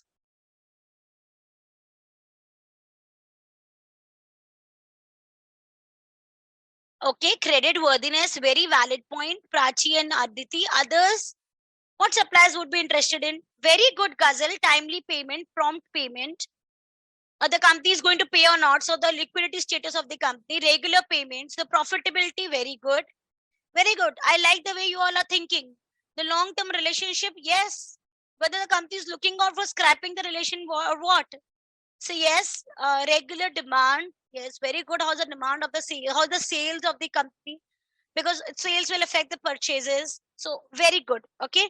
So if I summarize this, they are going to be interested in the likelihood of payments. Very good. Bulk orders, bulk discounts. Okay. The payments on time, payments, whether they are the companies, the liquidity is good or not. Okay. Whether they should continue to supply. Is there any problems going with the company? How's the top management? If it is too much, from too much, the people are resigning too much, so then we have the long-term vision of the company seems doubtful. The customer relations, the goodwill of the company, very good. Okay, ability to continue supplying and profitability as well.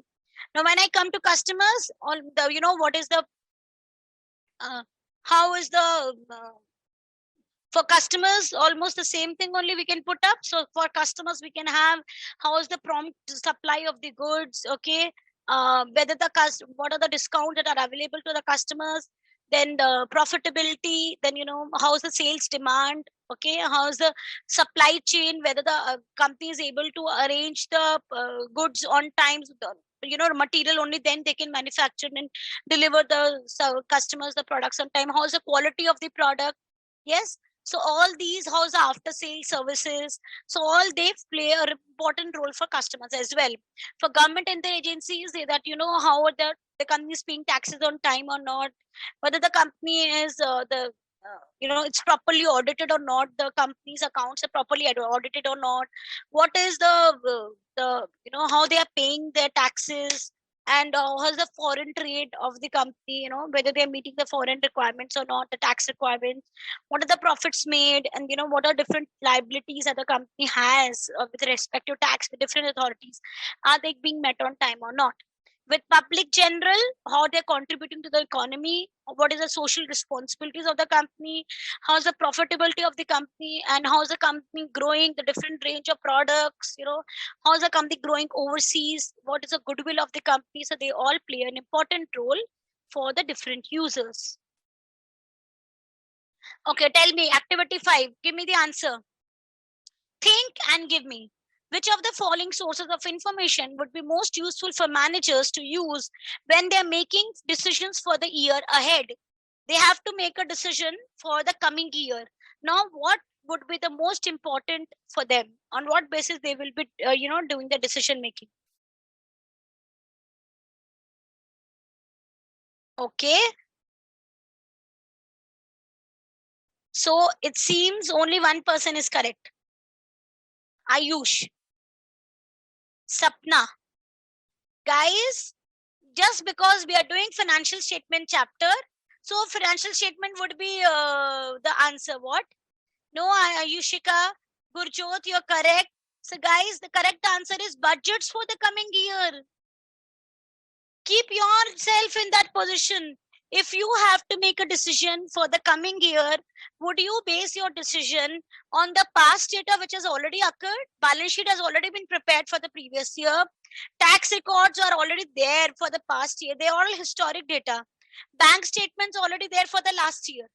Budgets are there for the coming year. Budgets are the targets for the coming year. So when you're preparing your finance, making your decisions in the coming year, don't you will base your decisions on the budgets of the coming year, because that will give you targets for the coming year. Budgets are already based on the last year's data. Budgets are already based on the results of the last year, on the basis of which the budgets have been made. So now, if you have to, if I tell you that your target for this month expenditure is 5,000, last month you did an expenditure of 3,000. But would you do your expenses based on last month or based on the current month target? You will do it on the current month target, right? So therefore, budgets are the ones that are going to affect your decision making for the current year. This question has been frequently asked in exam. You know why? Because the moment you say this, we are doing financial statements, so you always select this option. Always remember, your historic data is already a past data which will not affect your future decision making. But you should select that base which can affect your future decision making. What can affect? The budgets or the targets that you have set for the current year, only that will affect your decision making. No? Are you clear and with me, guys, everyone? Wave and tell me, or else put in the chat box if you have a query.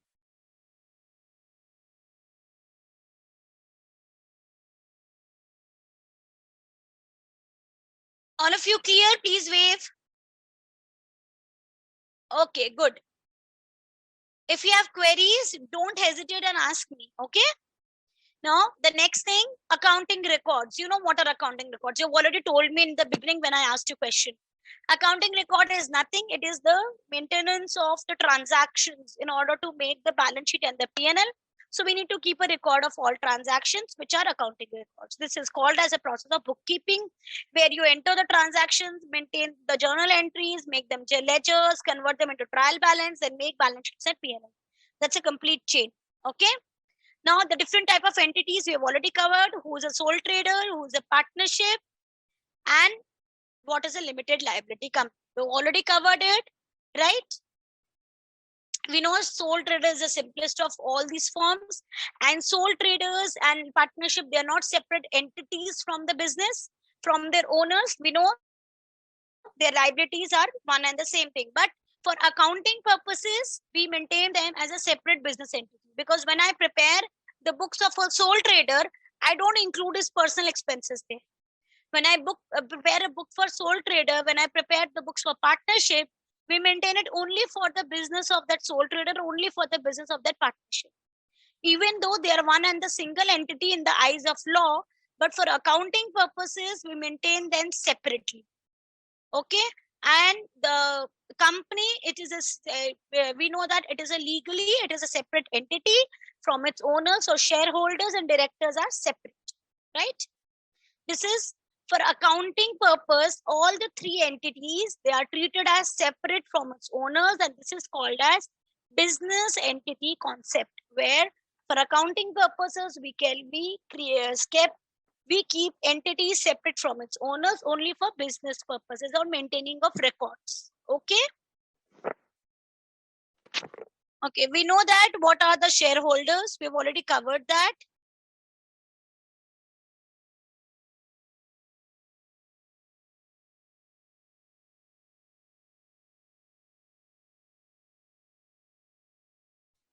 Okay, sorry, I was on mute. Now, the report, like for example, let us just discuss some of the reporting requirements of the limited liability company in UK. Like the company must be registered at Companies House, that is a registered house, registrar house. Okay, and the company must be having a memorandum of association, an article of association. We're not doing law, we're just understanding it. Okay. It should have at least one director for a private company and a private limited company. For a public limited company, it should have only at least two directors who can be shareholders as well. We prepare financial accounts and we submit to the companies house. That's a registrar of the companies. We should have the financial accounts audited as well, and we should distribute it to the shareholders. Okay, now I want you to do this activity and tell me the true and false. You will do it like one true, second false, like that. You have to type in the answers. Think and tell me which one are true, which one are false. Write with option number 1, 2, 3, 4. In one answer only type in. Okay. There are 5. This one is also there. So tell me 1, 2, 3, 4, 5.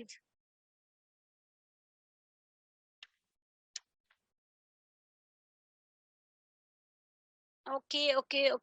So good, all of you. First one is true. All are correct. Give me the second one. First one is true. Okay. Second. Okay. So second is true for many, false for many.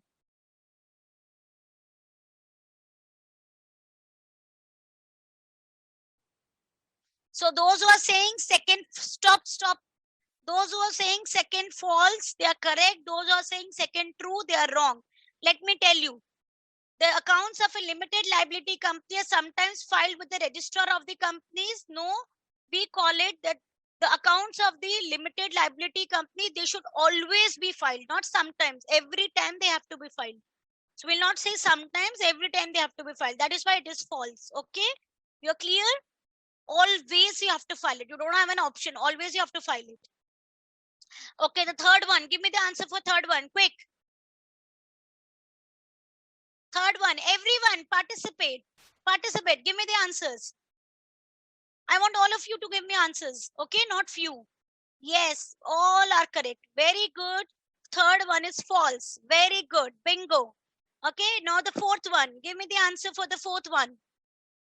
So we have a confusion here. Okay, give in, type in the answers. Think and type in. Fourth one is true or false. Please think and type in. Nishka, you are correct. Nishika. Think and type in. Rest all are wrong. Fourth one is false. All of you who said true, you all are wrong. Only Nishika is correct and Ghazal is correct. Very good. No more answers from them. Yes, I'm explaining. Don't worry. Okay. The tax authorities, they receive as much supplementary detail as they need to assess the tax payable and profits. First, what do we mean by this? Okay. The tax authorities, they receive as much supplementary additional details as they need to assess the tax payable on profits. No, they're not always receiving. They will be only receiving, you know what? They will be only receiving the financial statements in a particular format and the tax return and a copy of tax calculations. Only if they find something is not correct, then they ask for supplementary information. I know these things you must not have done it, so that's okay. Those who said true or false, that's okay. We have not done it, and you are not done taxes, so probably you have not you did not. So that's completely okay. Now I hope you all understand that tax authorities will not, at first position, they will not ask for supplementary. They will only ask for return, computation of the financial statements. Only if they find something is fishy, is not correct, only then they ask for supplementary evidence. We are clear? Sapna, are we clear? Everyone, those who said true, are we clear? Wave and tell me. Yes, good, great. Now, the fifth one, tell me.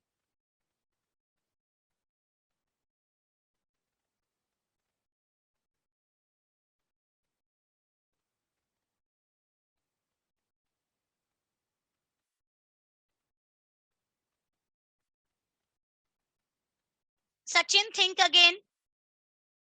Ayush, think again. Ayushika. Okay, so again here we have a mismatch, but good. That should be there. So that would bring clarity. The statement is true. You know why? See, I'll give you the situation. The bank has given me loan. Okay. Now, in published means published in the newspaper or in the internet. I published my financial statements only in the newspaper. Now, if bank has given me loan, working capital loan, bank overdraft, or any kind of loan, can bank ask from me some details from time to time, or it will only give she the published details? If I'm not repaying on time, can the bank ask me, show me a working capital position? Please show me a liquidity position. Give me those details. Can can the bank ask me that, okay, I've given you loan, but I want to know your forecast for the year. I want to know the budgets for the year. Why? Because I've given you money, Baba. I need to know whether you're going to pay me back or not. So can a bank ask more details than what is published? Yes or no? Now tell me. Can bank ask more details than what is published? Yes or no? Yes. Now you all got the concept very well. Good. Not yes, the bank can ask you more details than what is published. Why? Because bank has given you loan that has an interest in your accounts now. Not that only the published thing it will ask. It the moment you have irregularities, bank will ask you for details. Okay, so good. Okay, we have covered this. Okay, oh, sorry, that was incomplete. When considering applications for loan and overdraft facilities. So yes, it was correct only. Okay, we know the separate entity concept. Now just the last portion for this chapter. Okay, then I'll give you a few homework. Okay, the last portions. Okay, just 5 minutes more. The governance. What is governance? You know what? Now we know in a limited liability company, the owners and directors are separate. Yes, guys? But we need to have certain rules now, because then we can have a fight. We can have a conflict of interest between them. Owners will say, I am the owners, you follow my what instructions, what I am saying. What directors will say, Baba, we are running the business, we are doing the day-to-day operations. Why we should listen to you? We are going to do our work. We can have disputes, conflicts. To overcome that and to have a control on the working of the directors and the owners, for the best interest of the company and the stakeholders and the public. So basically, we have some rules and some regulations laid down. Okay, and these are called as, this is called as governance. So what is a corporate governance? It is a system by which the companies and the other entities, they are directed and controlled. Okay, by, so that we don't have conflict. So who does this corporate governance? We have rules given in the Companies Act, which has to be followed by directors and owners. So these are for a good corporate governance should be there, so that the stakeholders interest is there, the public interest is there, shareholders interest is met with, directors interest are met with. Nobody's having conflict. Why this problem is there? Because this is not the one person who's the owner and who's working. They're two different people, and always we can have different of opinions and conflict of interest, right? So to overcome this, we have few rules given. So this is governance. Governance is simply and basically a system by which we are able to control and we're able to direct the activities and the actions of directors and the shareholders. Clear? So, but who's responsible for that the governance should be followed in the company, that there should be good corporate governance, the directors only, because they are doing that, they are the top management, they are doing the day-to-day working of the company.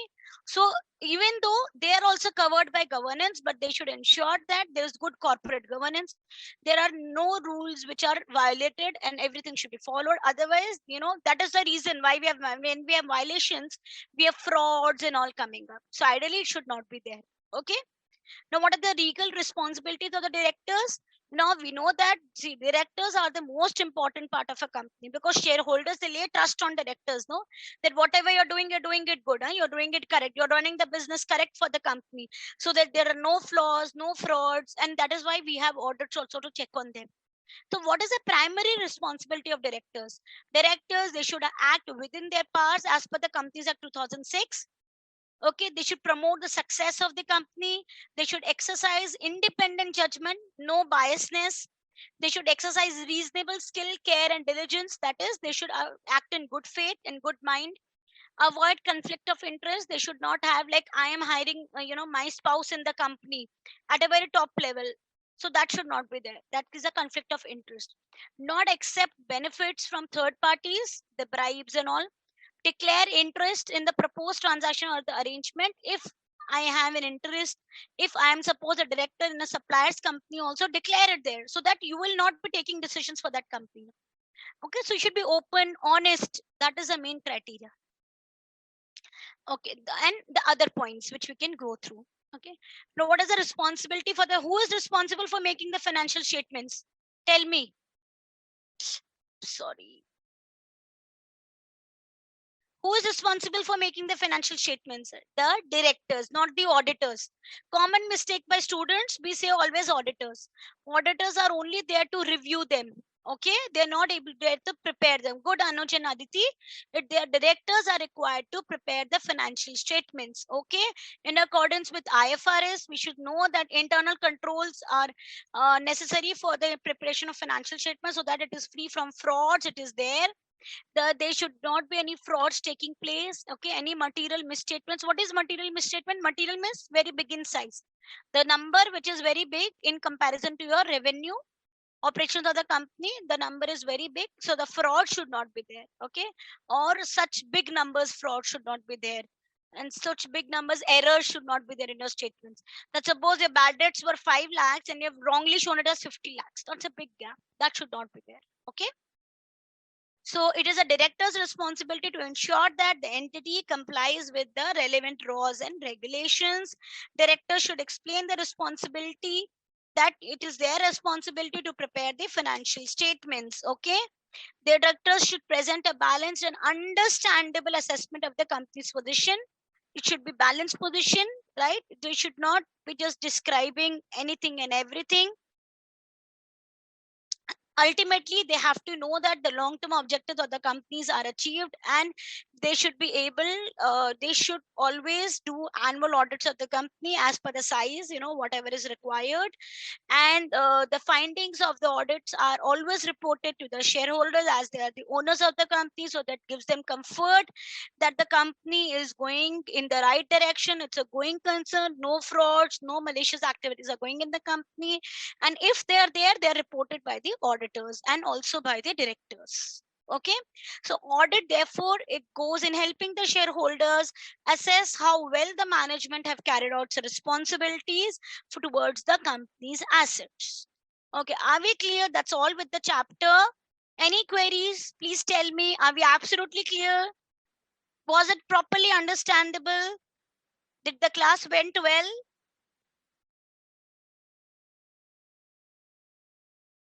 Okay, great. Okay, so I hope that the first session was good enough, and we all understood the concept. So for me, it is important that when you are going back after the class, you are not going without understanding the concept. Okay, guys, first, just don't go. I'm giving you homework, which I'll be discussing in the next class. You all have revision kit with you. So I want you to complete your questions from your revision kit for this chapter. Complete all the questions from the revision kit for this chapter. We'll be discussing it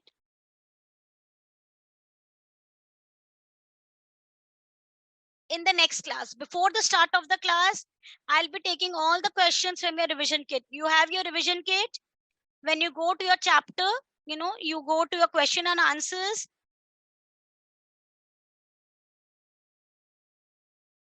It just got hanged. You can see it there. Okay, so in your questions and answers, I want you to complete your questions. It will be just 2 minutes. Okay, you don't have many questions. So see here, you all have these questions. You're going to complete till question number 1.14. Only 14 questions. It won't take more than 5-10 minutes. Okay, if you don't have revision kit, you just contact the concerned person in the team. I'll tell them to drop the WhatsApp message in the WhatsApp group. So then accordingly, you can buy the books and you can do the questions. You have to complete your question bank, which is there at the end of your workbook. Your workbook also has a lot of questions, and your revision kit as well. You're going to complete it full. Okay, I'll ask the team to drop it a message to you in the WhatsApp group. Don't worry. Okay, that's all for today. See you on day after tomorrow. Okay, bye bye. Have a great day and study well, revise the concepts, complete the revision kit before the class. Okay, thank you. Bye.